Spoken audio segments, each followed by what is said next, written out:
మిథున రాశి వారు ఈ మే నెలలో నమ్మిన వ్యక్తి నుంచే షాక్ రావచ్చు, కానీ అదే సమయంలో అది అదృష్టం ద్వారా కూడా తెరుచుకోవచ్చు. మీ లైఫ్లో జరిగే ఒక పెద్ద సంఘటన మీ దశనే మారుస్తుంది. గోచార గ్రహస్థితి ప్రకారం గురుడు 12వ స్థానంలోను, శని 9వ స్థానంలోను, రాహు 10వ స్థానంలోను, కేతు 4వ స్థానంలో, కుజుడు 2వ స్థానంలోను అద్భుతంగా ఉన్నారు.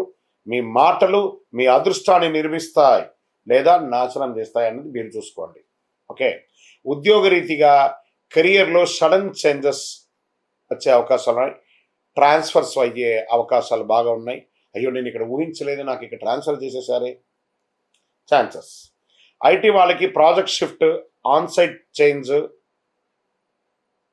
కొంచెం లే ఆఫ్, కొంచెం జాగ్రత్త పడండి. గవర్నమెంట్ జాబ్స్కి స్లో కానీ ష్యూర్ డెఫినెట్గా మీకు వస్తుంది. ఒక వార్నింగ్ మెసేజ్గా చెప్పాలంటే మీ పై అధికారంతో ఆర్గ్యుమెంట్స్కి వెళ్ళకండి, జాగ్రత్త. ఎందుకంటే ఈ నెల కొంచెం మిశ్రమంగా ఉంది మీకు. మే 14 తర్వాత కెరీర్లో అన్ఎక్స్పెక్టెడ్ టర్నింగ్ పాయింట్స్ ఉంటుంది. 13 రోజులు కొంచెం జాగ్రత్తగా ఉండండి, 14 తర్వాత బాగుంటారు. ఇంకా వ్యాపారంలో క్యాష్ ఫ్లో అన్ఈవెన్గా ఉంటుంది. కొత్త ఐడియాస్ వస్తాయి కానీ ఎగ్జిక్యూషన్ చాలా స్లో అవుతుంది. ఆన్లైన్ బిజినెస్ వాళ్ళకి విదేశీ క్లయింట్స్ వచ్చే అవకాశాలు ఉన్నాయి. పోస్ట్ మంత్ అంటే 15 తర్వాత చాలా బాగుంటుంది.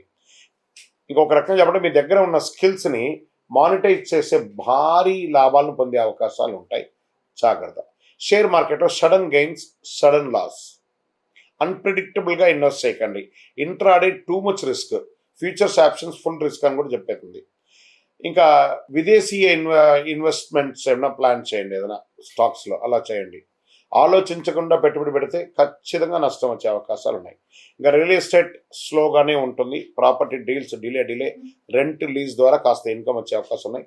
కొత్త ఇల్లు కొనాలనుకున్న వాళ్ళకి ప్రణాళిక స్టార్ట్ అవుతుంది, కానీ ఈ నెల మిశ్రమంగా ఉంటుంది. ఇంకా విదేశీ యోగం వారికి చాలా స్ట్రాంగ్గా ఉంటుంది. విజా ఇష్యూస్ రిజాల్వ్ అయ్యే అవకాశాలు ఎండ్ ఆఫ్ ద మంత్ ఉంటుంది. అబ్రాడ్ జాబ్ ఛాన్సెస్ కొంచెం హై రిస్క్లో ఉంది. విదేశాల్లో ఉద్యోగంలో ఉన్న వాళ్ళకి కాస్త ఓపిక పట్టండి, అన్ని చక్కబడే అవకాశాలు అతి త్వరలోనే ఉన్నాయి. ఇంకా ఈ నెల వచ్చిన ఫారిన్ ఆపర్చునిటీస్ మిస్ చేసుకోకండి, రిగ్రెట్ కూడా చేయకండి, జాగ్రత్తగా చూసుకోండి. ఇంకా రాజకీయాల్లో ప్రజాక్షేత్రంలో వెళ్ళేటప్పుడు గమ్ గణపతి అని ఎంత వీలుంటే అంత సైలెంట్గా ఉండడానికి ప్రయత్నం చేయండి.